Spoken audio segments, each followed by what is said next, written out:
ஆக்சுவலாக நான் ஒரு 2K கிட்டுங்க. நான் வந்து பார்த்தீங்கன்னா யுவன் சங்கர் ராஜா, அனிருத் பாட்டு கேட்ட வேண்டி தான் வாழ்ந்துவேன். இவங்க பாட்டு வேண்டி தான் எனக்கு ரொம்ப பிடிக்கும். என்னன்னு தெரியல, கொஞ்ச நாளாக வந்து பார்த்தீங்கன்னா இளையராஜா சாங்ஸ் வந்து பார்த்தீங்கன்னா ரொம்ப கேட்டுன்னு இருக்கேன்.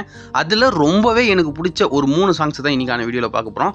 ஆல்ரெடி இது நிறைய பேருக்கு பிடிச்சிருக்கலாம். என்னன்னு தெரியல, இந்த 3 பாட்டை நான் ரீசெண்டாக வந்து பார்த்தீங்கன்னா ரிப்பீட்டில் கேட்டுன்னு இருக்கேன். ரொம்ப அடிக்ட் ஆகிட்டேன். அதுலேயும் ஃபஸ்ட்டாக பார்க்க போகிற இந்த பாட்டு வந்து பார்த்தீங்கன்னா நான் கிட்டத்தட்ட ஒரு 50 வாட்டிக்கு மேலே வந்து பார்த்தீங்கன்னா கேட்டிருப்பேன்.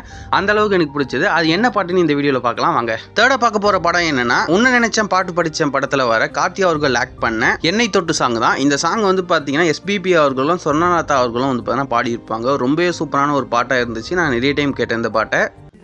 என்னை தொட்டு அள்ளி கொண்ட மங்கை பேரும் என்னடி எனக்கு சொல்லடி.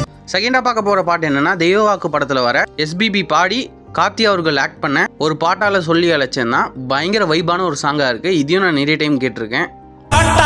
சொல்லி அழைச்சேன், ஒரு பலம் கேட்டு கண்ணு முழிச்சேன்.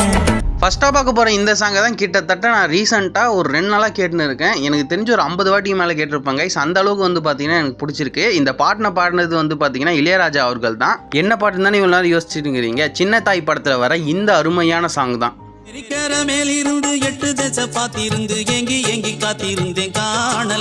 நான் இப்போ தான் இளையராஜா சாங்ஸ் எல்லாம் கேட்க ஆரம்பிச்சிருக்கேன். இதை தாண்டி நீங்கள் எனக்கு எதனா ரெக்கமெண்ட் பண்ணுற மாதிரி சாங்ஸ் இருந்துச்சுன்னா அதை கமெண்ட் பண்ணுங்கள். அது அடுத்தடுத்த வீடியோவில் நான் சொல்கிறேன்.